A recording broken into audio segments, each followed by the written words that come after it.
Imagine waking up on November 1st and your SNAP benefits just aren't there. No notification, no warning, just gone. Well, stop imagining because according to multiple reports, this is about to become reality for 42 million Americans in just 2 weeks.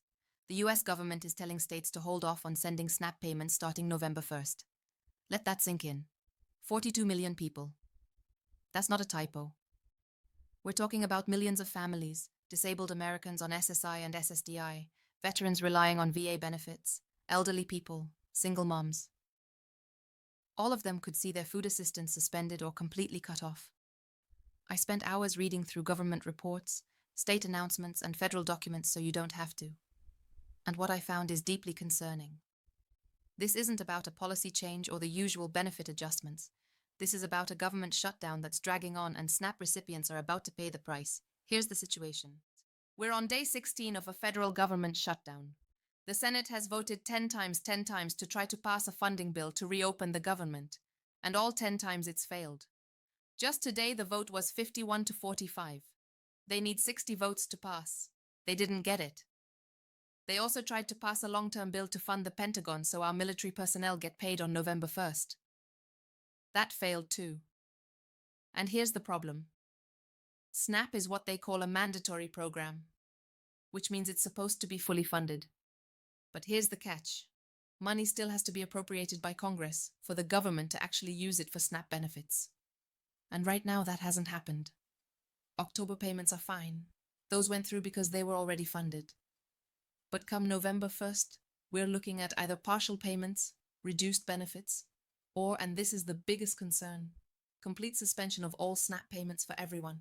This isn't theoretical anymore. States are already taking action. And it's scary. Minnesota just announced they're stopping processing SNAP benefit applications as of yesterday, Wednesday, because of the shutdown. The Minnesota Department of Children, Youth, and Family said they're being forced to stop processing food stamp applications entirely. But it gets worse. Look at Texas. The federal government has specifically ordered Texas to delay November SNAP benefits amid the shutdown. We're talking about millions of Texans who rely on SNAP facing delays next month because the USDA, the Department of Agriculture that runs SNAP, has what they're calling an insufficient funds problem. They don't have enough money to fund all 42 million Americans on SNAP. They literally cannot fund every single person's account for November. So now they're scrambling to figure out what to do. Let me be very clear about who we're talking about here. If you're on SSI, Supplemental Security Income, you're in this. About 7.4 million Americans receive SSI. And many of you also get SNAP because your monthly income is so low. You're living on maybe $900 a month and SNAP is what allows you to eat. If you're on SSDI, Social Security Disability Insurance, same thing. You're disabled. You can't work. And SNAP benefits might be the difference between eating 3 meals a day or 1. Veterans on VA disability benefits. You served this country and now you're being told your food assistance might disappear. That's unconscionable. Single moms trying to feed your kids. Elderly people living alone on fixed incomes. Disabled Americans already struggling to survive. You're all in the crosshairs of this shutdown. These aren't people who can just figure it out. These are people who are already doing everything they can to survive. And now the government is about to pull the rug out from under them. So what's actually going to happen on November 1st? Based on statements from White House officials and the Trump administration, there are 3 possible scenarios, and none of them are good. Scenario 1. Partial distribution. The USDA takes whatever money they have, let's say it's 20% of what they need, and they send 100% of benefits to 20% of recipients. So, some people get their full amount, and 80% of people get nothing. The administration has said they'd feel uneasy about this option because it's not fair, but it's on the table. Scenario 2. Reduced benefits for everyone. They take the limited funds they have and divide it among all 42 million people. So instead of getting your usual $200 in SNAP, maybe you get $40. Everyone gets something, but it's nowhere near enough to actually feed your family for a month. Scenario 3. Complete suspension. This is the nightmare scenario. They suspend SNAP entirely for everyone. All 42 million households get 0 in November. You'd have to wait until December, January, or even February to get your benefits whenever the government decides to reopen. Which way are they going to go? Honestly, nobody knows yet. But what I can tell you is that discussions are happening right now and we're running out of time. Here's something else I read this morning that's deeply concerning. According to reports, if the government is still shut down on November 1st, and it drags on, let's say until November 15th or 16th, which would be over 40 days of shutdown, the federal government wouldn't send SNAP benefits midway through November. Instead, they'd wait until December and send you a double payment. Let me ask you something. If you're on SNAP right now, do you have enough in your account to cover all of November without receiving any more money?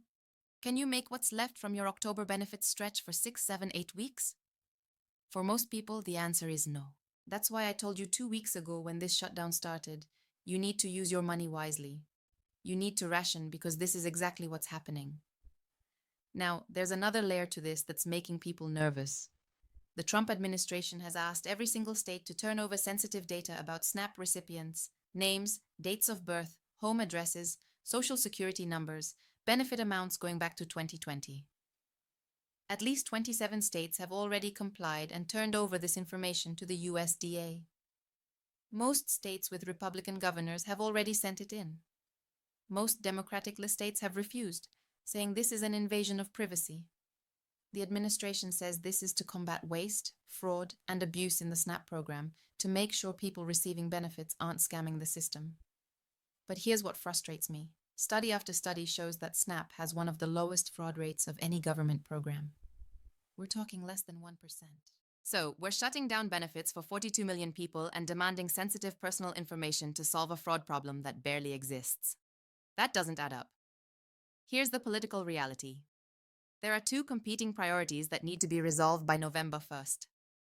Republican priority: the Pentagon needs money to pay military personnel. The next military paycheck is due November 1st. Democratic priority: SNAP recipients need their benefits. Those are also due November 1st. Both sides are using these deadlines as leverage.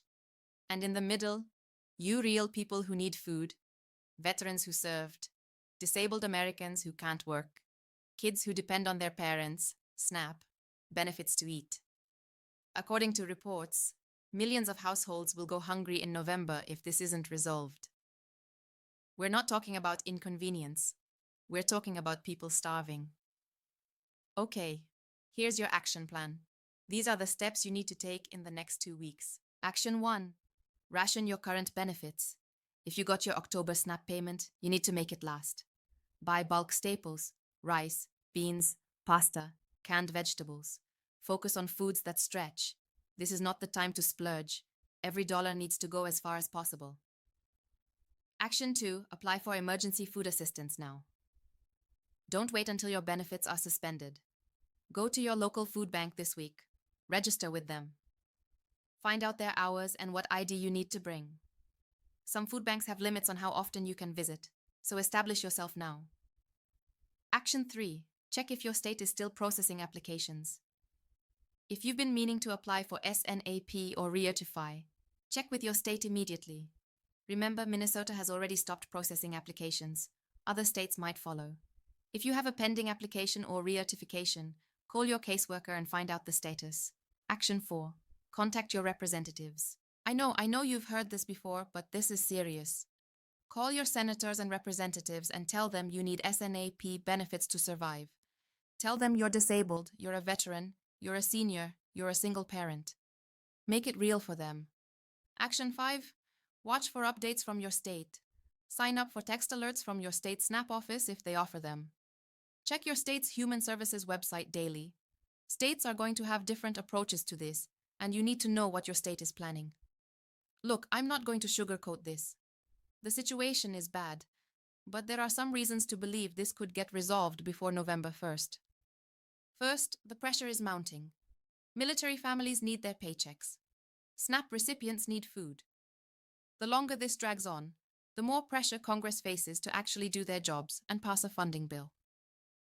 Second, both parties know that 42 million Americans going hungry is a political nightmare. Nobody wants that on their record going into future elections. Third, There's still 2 weeks. That's 14 days for Congress to figure this out. The Senate has tried 10 times and failed, but it only needs to succeed once. I'm cautiously optimistic that we'll see movement before November 1st. But I'm also realistic. We can hope for the best, but we have to prepare for the worst. Here's what makes me angry about all of this. SNAP is a lifeline. It's not a luxury. It's not free money that people are abusing. It's food assistance for people who literally cannot afford to eat without it. We're talking about disabled Americans who can't work, veterans who served our country and came home broken, elderly people on $900 a month who have to choose between rent and food, single parents working minimum wage jobs who still can't make ends meet. These are not people sitting at home watching TV and collecting checks. These are people who are trying. They're surviving. They're doing everything they can. And the government is about to tell them, sorry, we can't figure out our budget, so you don't get to eat this month. That's not acceptable. That's not American. And it shouldn't be happening in the wealthiest country in the world. If you've watched this far, you're informed. You know what's coming. And knowledge is power. Yes, this is scary. Yes, there's a real chance your benefits could be suspended on November 1st, but you're not helpless. You can prepare. You can ration your current benefits. You can line up backup food sources. You can call your representatives. You can make your voice heard. I'm going to keep covering this story every single day until it's resolved. I'll keep reading the reports, tracking the votes, and breaking down what's happening in plain language so you know exactly what's going on. If your benefits get suspended, don't give up. Visit food banks. Call 211 for emergency assistance. Reach out to churches and community organizations. There are people who want to help you. You just have to know where to look. If this video helped you, please hit that subscribe button. I post updates on SNAP, Social Security, VA benefits, SSI, SSDI, and other programs every single day. Turn on notifications so you don't miss anything, especially as we get closer to November 1st. Check out my other videos on what to do during a government shutdown, how to maximize your SNAP benefits, and emergency food resources. I've got the information you need to survive this. Leave a comment and let me know. Are you worried about November 1st? Do you have a backup plan? What's your state doing? Let's share information and support each other. And remember, you did nothing wrong. You're not lazy. You're not a burden. You're surviving in a system that's failing you. And that's not your fault. Stay strong. Stay informed. Make a plan. And I'll see you in the next video.